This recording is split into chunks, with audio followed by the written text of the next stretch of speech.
My dad mocked me as nothing but the family ATM at my brother's $100,000 wedding. That I paid for.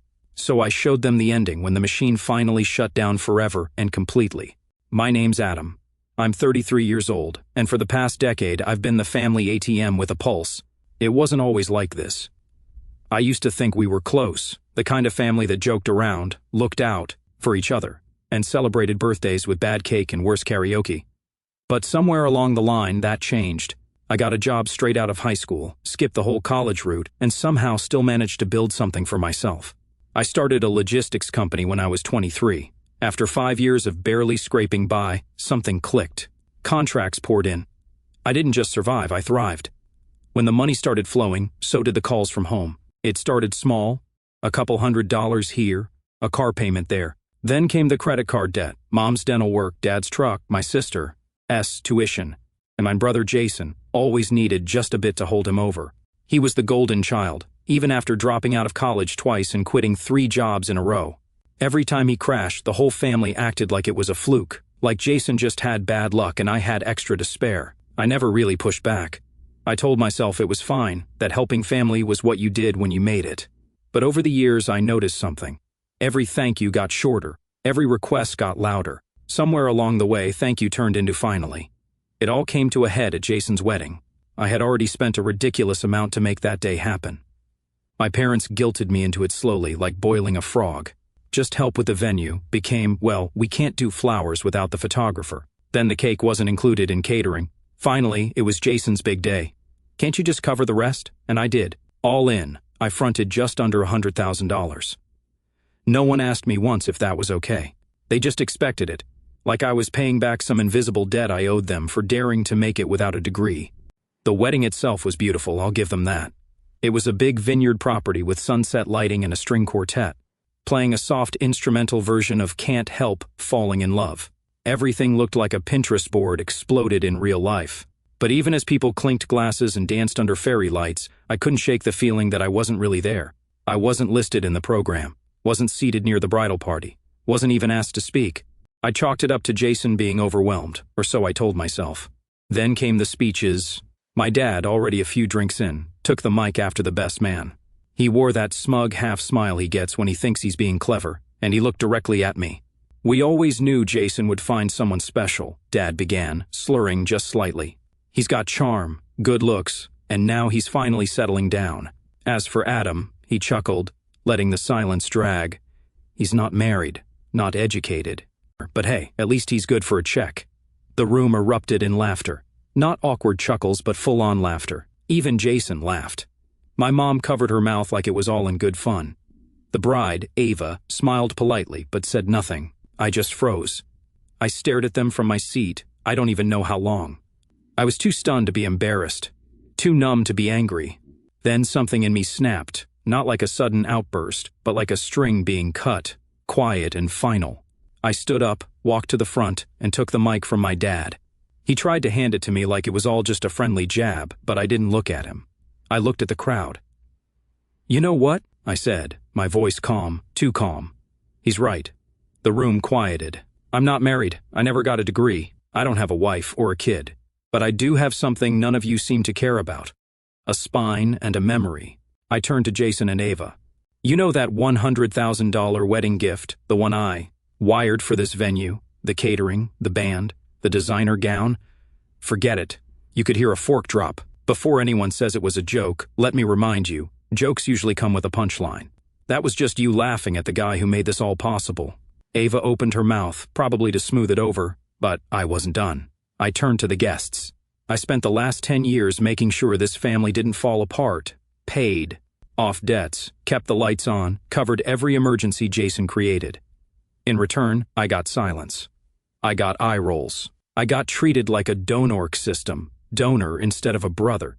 So enjoy the wine, the sunset, the string quartet, because this is the last check any of you will ever see from me. I handed the mic back to the DJ and walked out. Behind me, I heard whispers. Someone gasped. My mom called my name, not angrily, not even in protest, just surprised, like she honestly didn't see this coming. That was the moment I realized something deeply unsettling. They really didn't see it. None of them thought they were doing anything wrong. To them, I was just fulfilling my role, the good son, the one with deep pockets and no backbone. But I was done playing that part. What they didn't know yet, and what would make the next few days very interesting, was that I hadn't just paid for the wedding. I had access, receipts, and leverage. I had already made a few quiet moves in the background, moves that would leave them scrambling, confused, and for once, completely on their own. But I'll get to that. Let's just say the wedding fiasco was only the first domino. I didn't go home right away. Instead, I drove to a hotel downtown I'd already booked the night before. A quiet corner suite, away from the noise, the congratulations, the fake hugs. I poured myself a glass of water, sat by the window, and watched the city lights blink on one by one. I should have been angry, maybe I was, but mostly I felt empty, like someone had been slowly siphoning pieces of me for years, and I just now realized the tank was dry. I scrolled through my texts, a few missed calls from my mom, one from Ava, none from Jason. He was probably still celebrating, assuming I'd cool off by morning and quietly foot the rest of the bills. That was his pattern: mess up, wait it out, rinse and repeat. But this time I had a different pattern in mind. The first thing I did was open my laptop and log into the shared account I'd created for the wedding expenses. Yes, shared. When the planning began, I made an account under my name with both Ava and Jason listed as authorized users. Why? Because I wanted a paper trail. I'd been burned too many times covering things off the books. This time, I wanted transparency. Ava's dress was charged to the account, the venue deposit, every bouquet, napkin, and drunken groomsman's suit rental, all mine. But here's the part they didn't know. I didn't just fund the account, I controlled it. Every transaction, every payout, every transfer required my final approval, and I hadn't cleared the final balance yet. So I didn't. Instead, I paused all outgoing payments and set a freeze. The venue hadn't been paid in full, the caterers were still waiting, the string quartet was only half paid.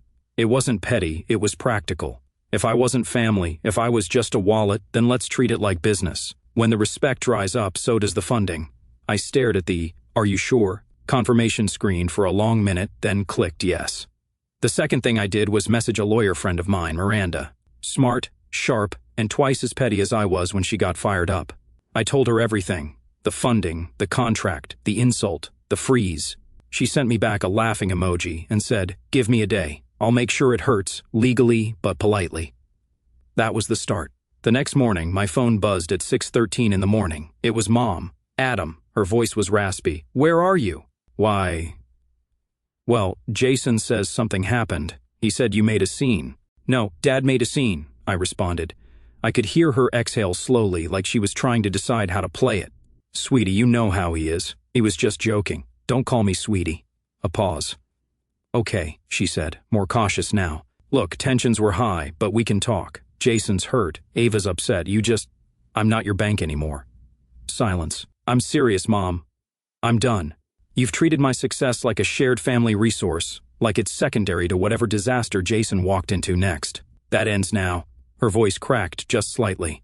"Are you really going to leave your brother high and dry on his wedding day?" I smiled bitterly.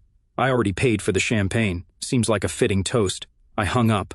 By noon, the text started, Ava first, "Hey, Adam, can we talk?" Followed by, "I didn't know he was going to say that. I'm so sorry."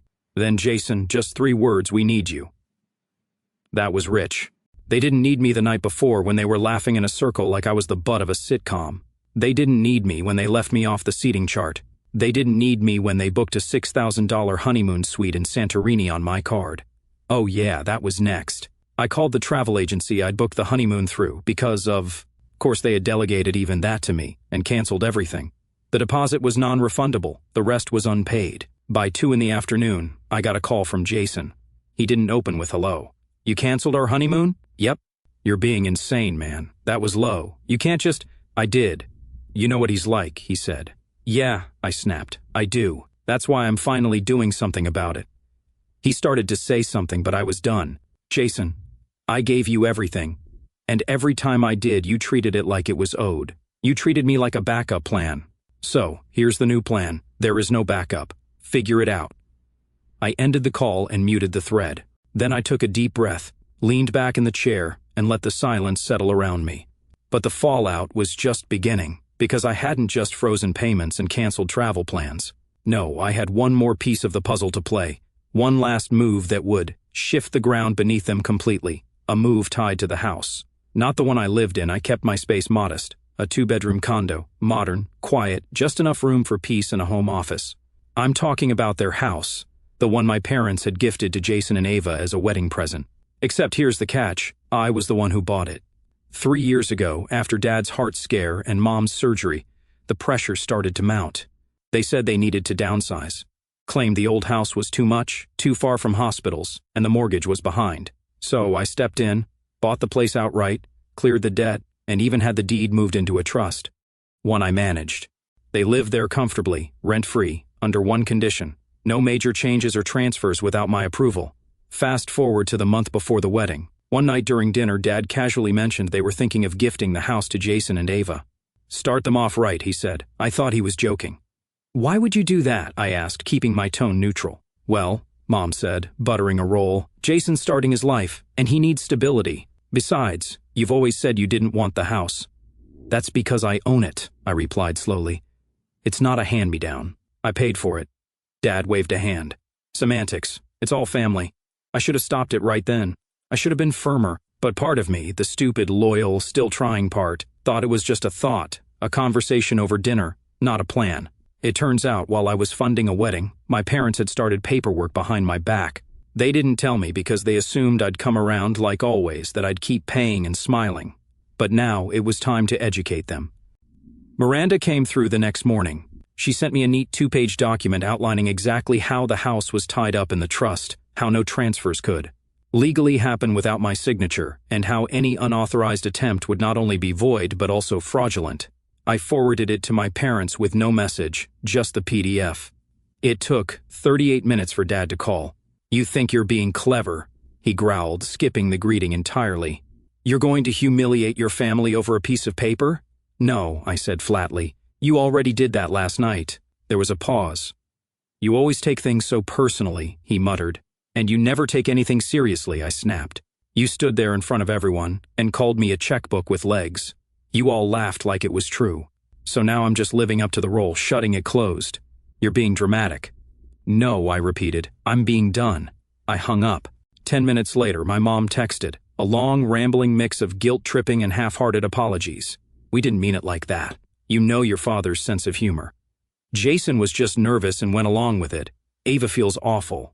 Please don't punish everyone for one moment." I didn't respond. Instead, I picked up the phone and made another call to the trust manager. I asked him to initiate a notification process, sending certified letters to my parents, Jason and Ava, informing them that the house would remain in the trust, and any attempts to occupy or alter ownership without permission would result in legal action.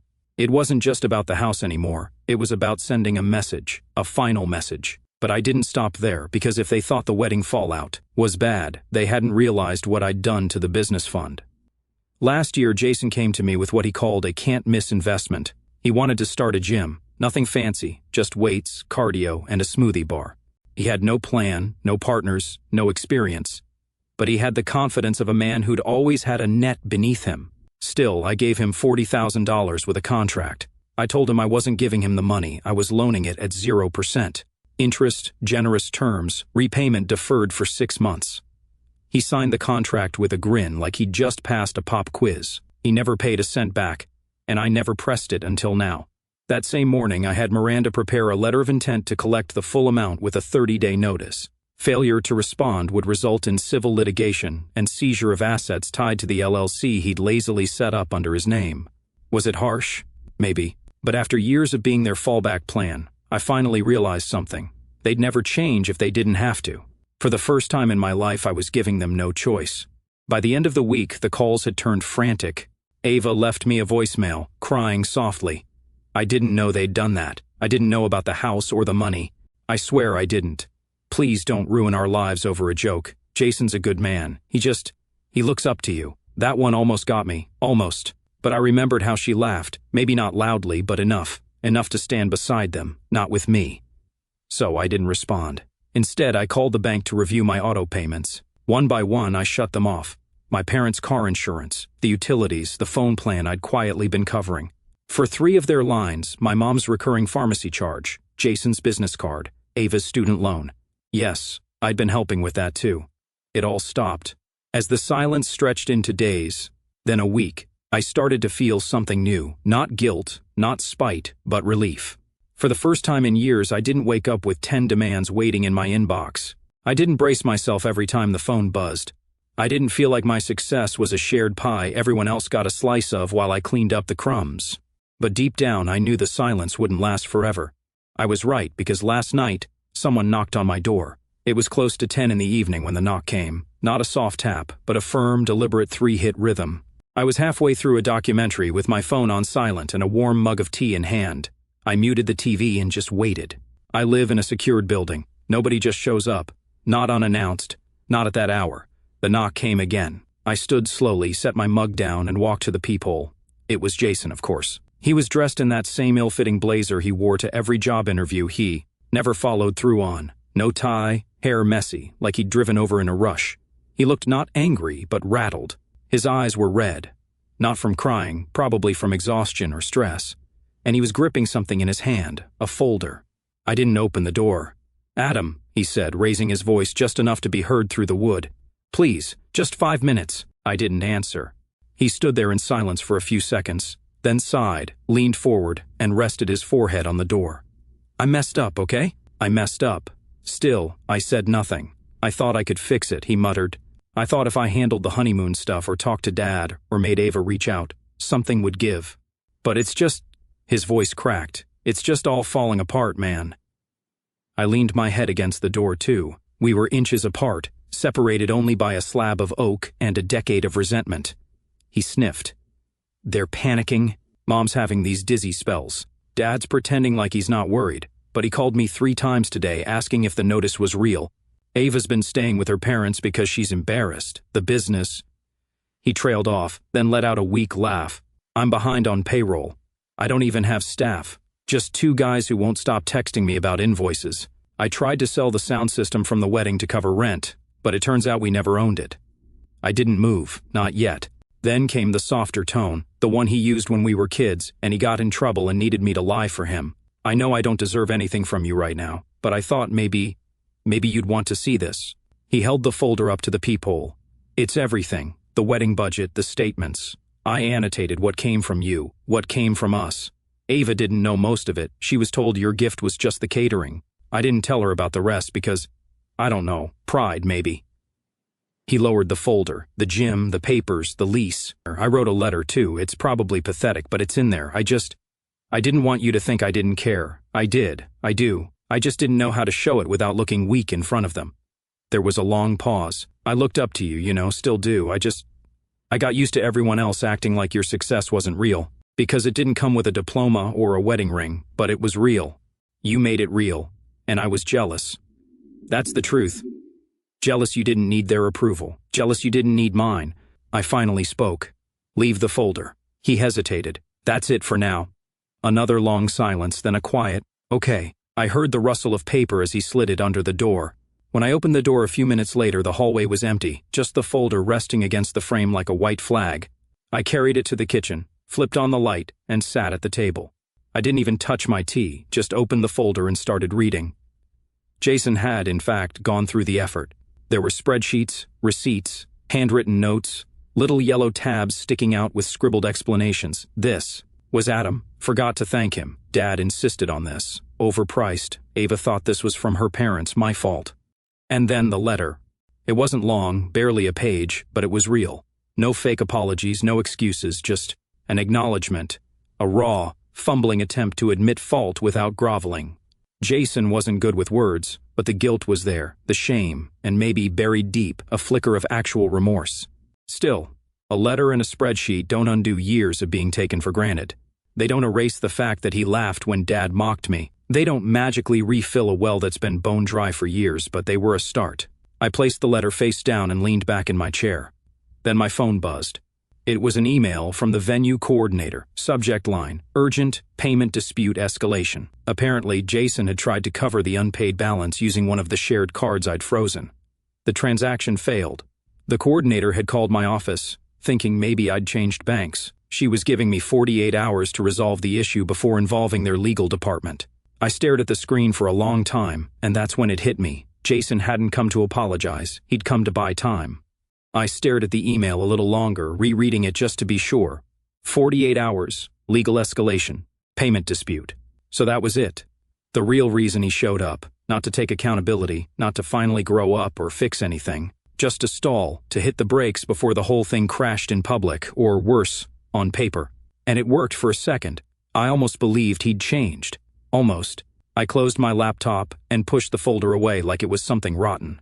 The numbers, the letter, all of it suddenly felt hollow, strategic, just another Hail Mary to save face while still clinging to the same entitlement that had been choking this family for years. I was done letting it wrap around me. The next morning, I called the venue coordinator. "Hi, this is Adam Knox. I'm the original point of contact for the booking." "Oh yes, Mr. Knox," she said. "I'm glad you called. We've had some issues with payment. I'm aware, and I'm here to resolve it." "Perfect," she said. "So, should I reprocess the—" "I'm not paying it." There was a pause. "I'm sorry. I'm formally withdrawing as the responsible party. The individuals who hosted the event misrepresented their financial position, and the account is no longer authorized for this transaction. Please forward any claims to Jason Knox and Ava Lane. They were the primary beneficiaries, and I am removing my name from all future correspondence. Do you understand?" Another pause. Yes, I understand." "Good. One more thing. They tried to use a frozen card yesterday. That card was never meant for them. You should inform your legal department before reprocessing. I'll make a note of that." "Great. Have a nice day." And just like that, I severed the final thread. That afternoon, I submitted the formal complaint against Jason's Gym LLC for breach of contract. The papers were ready, court-ready, airtight, thanks to Miranda, not to crush him, but to make it real, to hold him accountable like any adult would be. I also notified the trust manager to remove all secondary permissions from the house. No more keys issued, no updates allowed. Jason and Ava's wedding gift was officially off the table, permanently. Later that evening, I turned my phone off and poured myself a fresh cup of tea. No calls, no texts, no guilt. 3 days passed. On the 4th, I got a certified letter at my office, a notice from Jason's attorney. Well, his new attorney, a desperate bid to negotiate repayment terms and delay the lawsuit. I had Miranda respond with a single line: "Settlement requires full admission of responsibility and public withdrawal of all prior family claims of financial contribution." The letter she got back from them was nothing but insults and hollow threats. That told me everything I needed to know. Jason wasn't sorry, he was just scared. Eventually, word spread to the rest of the family. My mom left a voicemail, long and tearful, saying things like, "You're tearing us apart, and this isn't what family does." My dad didn't call at all, he just sent a single text. "You'll regret this someday." I didn't reply. I saved it, printed it out, and taped it inside the folder Jason left behind. A reminder of why I was doing all this, not out of cruelty, not out of spite, but because I finally saw the truth. They weren't family. They were tenants on a sinking ship, and I'd spent a decade bailing water while they laughed from the upper deck. The moment I stopped, they blamed me for the flood. So I let the ship sink, and I walked away. It's been 6 months. The lawsuit settled quietly. Jason paid back part of the money after liquidating the gym.